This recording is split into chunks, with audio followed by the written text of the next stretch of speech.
Welcome back, everyone. It's Jack Graham with Straight Talk with Jack. Another YouTube edition of just some recent things on vinyl that I found and a couple little discussions on some stuff. If you think that was Oscar, it's not Oscar. In fact, this pianist, I believe Oscar actually made a quote back in the 60s, I believe, or maybe the early 70s, that this pianist reminded him more of his playing than anybody else. And the pianist that's in the background here is the great Phineas Newborn. Some of you may not have heard of Phineas Newborn. Maybe you've heard the name and maybe you've had not heard him play, but he was a great pianist. He was born, I believe, in Tennessee, east of Memphis. Background, typical church playing, and then some R&B things, and matriculated into jazz, and eventually made his way to New York for a small period of time, and then out to the West Coast, where he recorded a number of really good recordings on contemporary, this being one of them. This is a CD. I keep a CD playing, so while I'm doing these videos, I don't have to mess around changing records. But I did just find the contemporary copy and an original one of Harlem Blues, Phineas Newborn, and it's just a swinging recording. We've got Elvin Jones on this, who you know from the John Coltrane trio, and you've got Ray Brown on this, who you know from the Oscar Peterson trio. And you know, if you could find this, I know it's pretty available on compact disc, and it's a good sounding disc. There's a reissue on Original Jazz Classics. I believe that's what's playing here. I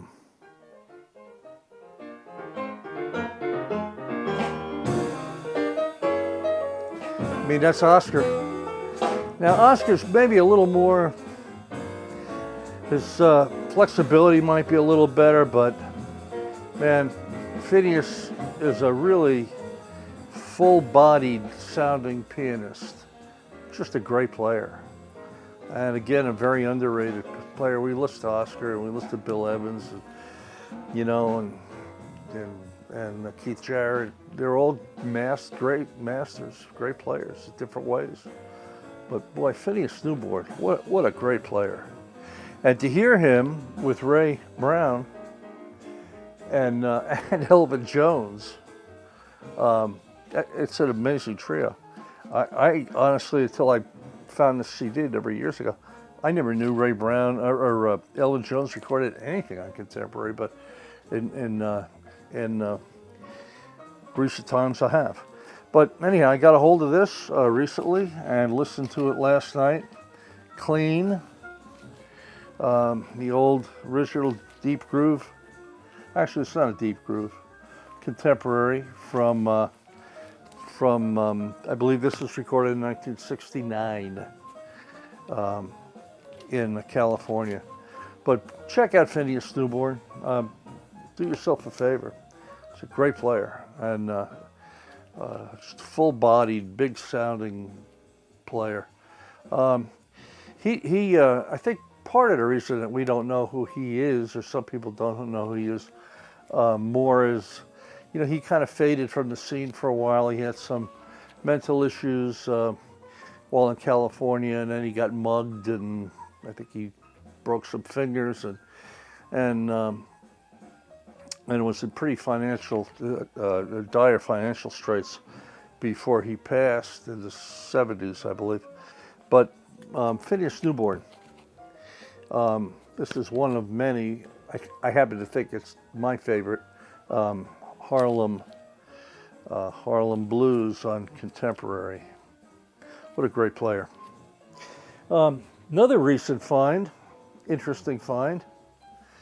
I found a copy, and again, it's an original Columbia recording of the Duke Ellington 1958 Newport concert, even though it kind of isn't. I'll explain that in a minute. Six-eyed Columbia, 3 on each side, and really, really, really clean copy. Very fortunate to have found this. It's an original pressing. I think the dead wax is 1B or 1C on it. So it's an original pressing from the Terre Haute Columbia plant, which was their predominantly better pressing plant from what I'm told. And if I'm wrong, let me know. But you know what's interesting about this?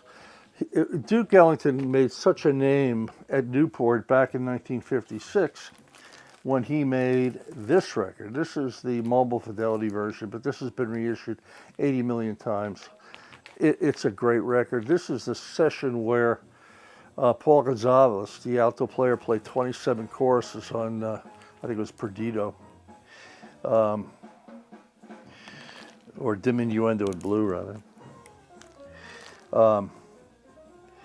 You know, this was done in July 7th, 1956, and it's just, you know, one of the records that you need to have in your collection along with Kind of Blue and Take 5 and all that.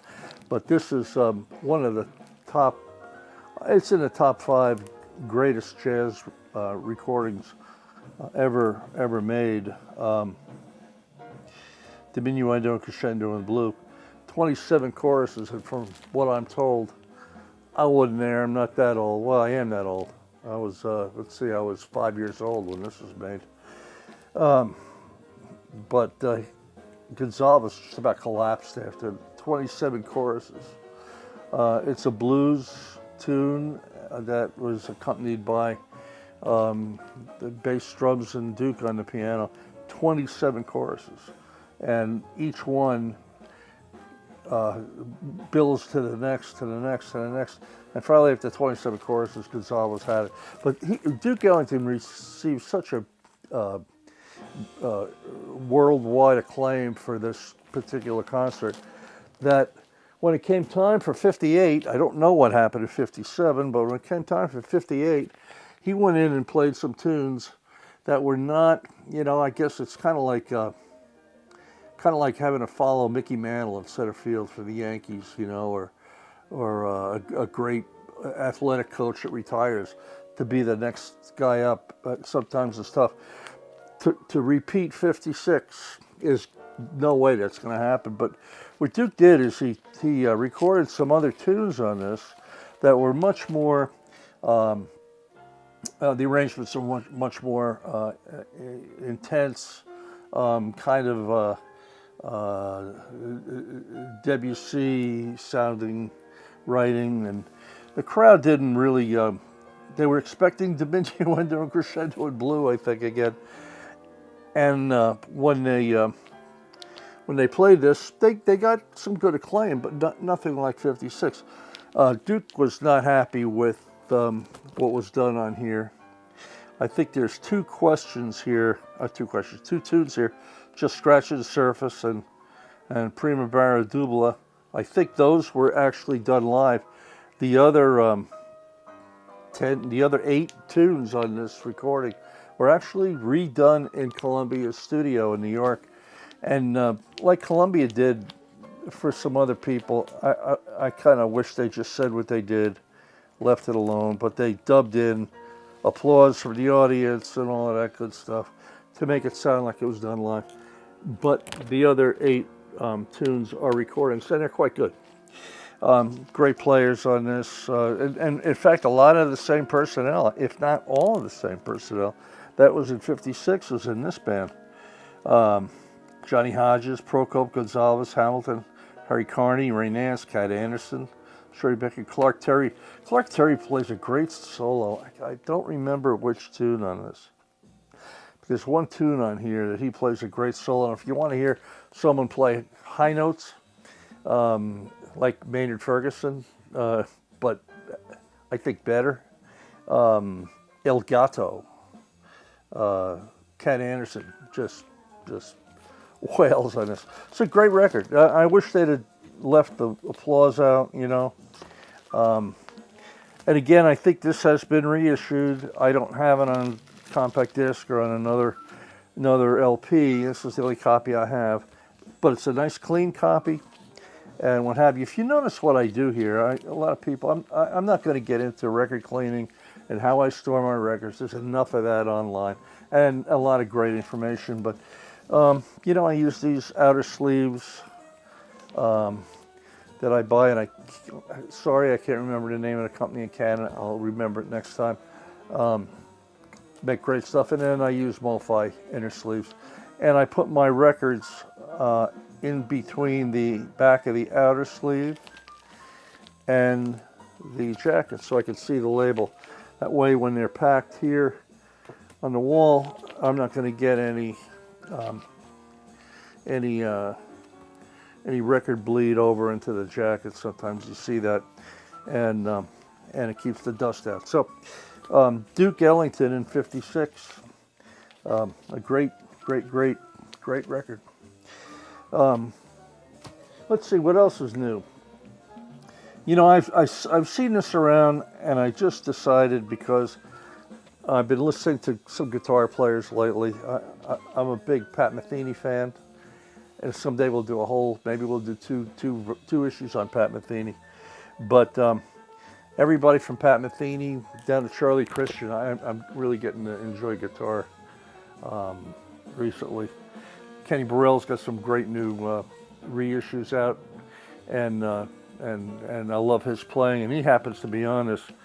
I just picked this up. This will be tonight's listen. This is recorded at Palace in Germany, so it's going to be probably a good pressing. And it's the reissue of the old Blue Note Home Cookin'. It's great cover. It's a great cover. Jimmy Smith, Kenny Burrell's on this, Donald Bailey on drums, Percy France on tenor saxophone. I don't know who he is. I wish I had the memory of Dan, the jazz shepherd. He probably could tell you about 10 records that Percy Francis made. That's why you should listen to him too. But Blue Note 84050, it's a reissue. And it's one of the less expensive reissues. It's not 200-gram vinyl. It's not a gatefold Staunton jacket, but it's great music. And it's $25.99, and it's going to be good. Yeah, Jimmy Smith on the Hammond B3. To go along with the guitar theme, Grant Green, he was the kind of the Phineas Newborn almost of guitar. I mean, people know Wes Montgomery, and they know Burrell and Pat Martino and some of the other people, but Grant Green now is I'm learning a lot about him and enjoying his playing. And these are again great remaster recordings. Same thing, no gatefold, no nothing, but a good quiet recording from Palace again, and it's $24.99. So these are around. You can find these online. You can find them probably in your local record store. But they're great recordings. Grant Green, very tasty player. This is 180-gram vinyl, Kevin Gray master and coherent, so it's going to sound real good. So those two will be tonight's listen. No baseball on tonight. It's Thursday night, so I think I'll listen to some music tonight. And it's raining here again. Guess that. Let's see, a couple other things here. I don't know this recording, but I know a lot of other recordings from Al Cohn and Zoot Sims. They made quite a number of records together. This is a record on RCA. It might be a reissue. I'm not sure.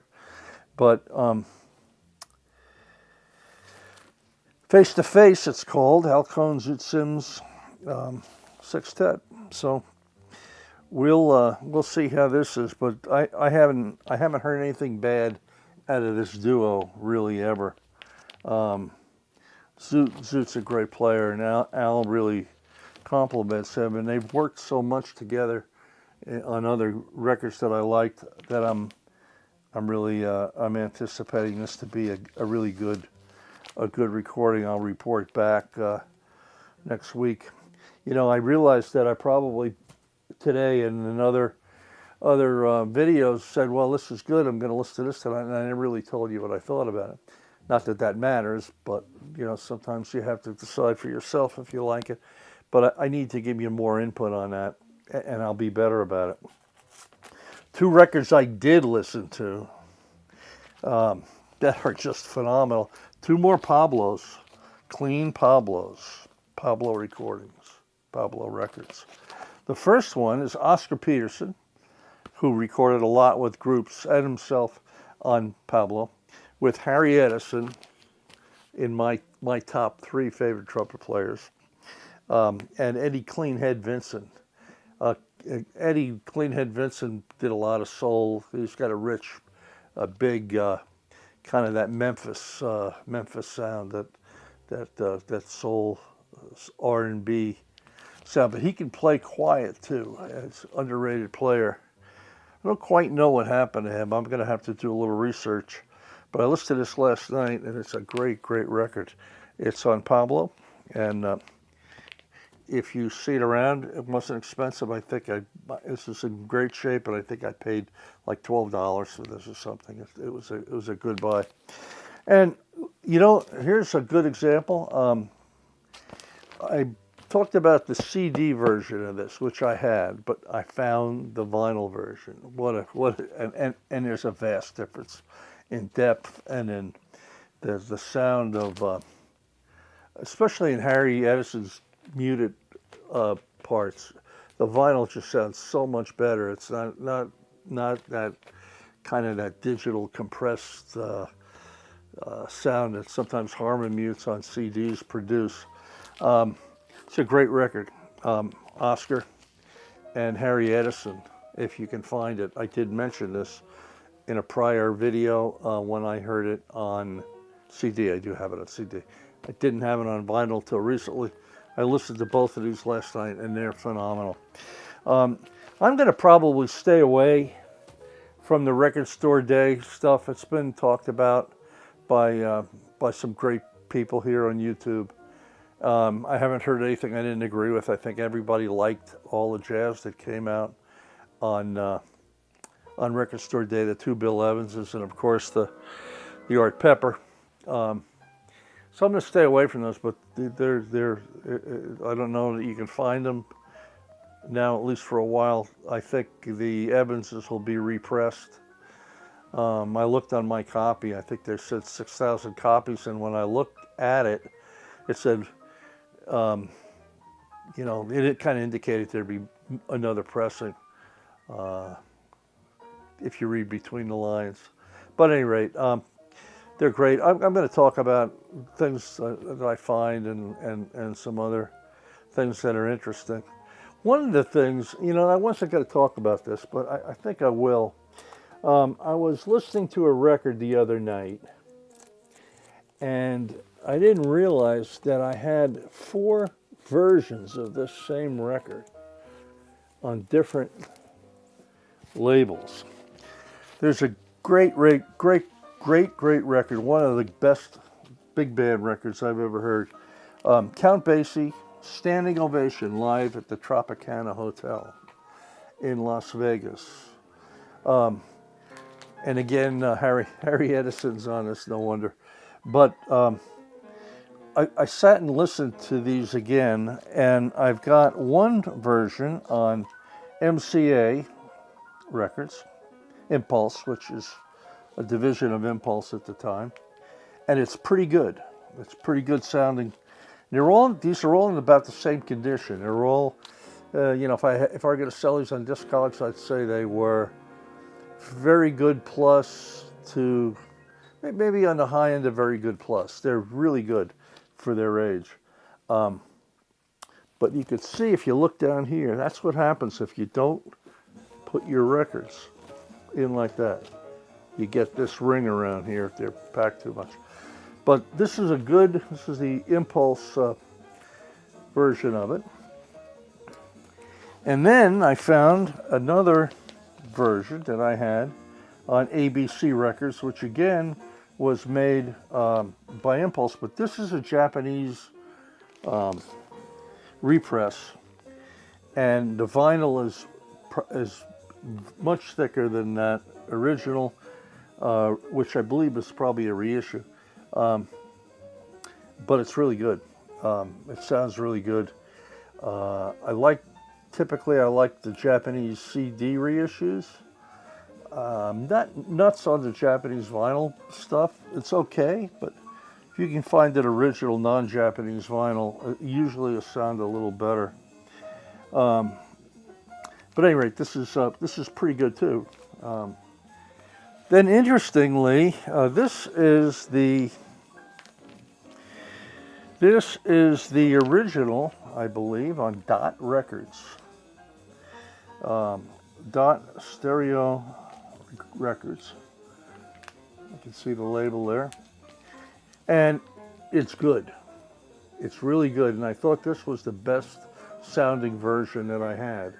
Until recently, I found a copy that was done on Dot, but this is the British pressing. And it's very clean.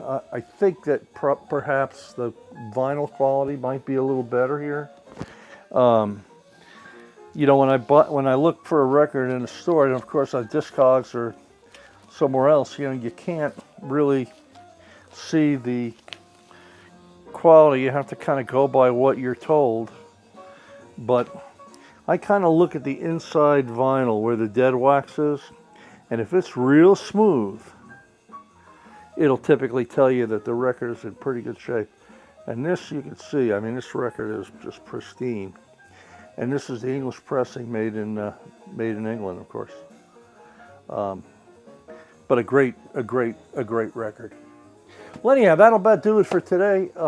Again, if you enjoy what we talked about, leave me a comment. Please like the channel, subscribe, all that good stuff. And we'll do another one here in the next couple days, within the next week. I don't know quite yet what we'll be talking about, but maybe we'll go back and rehash some of the things we listened to. Remember, Phineas Newborn. Thank you all. We'll see you soon.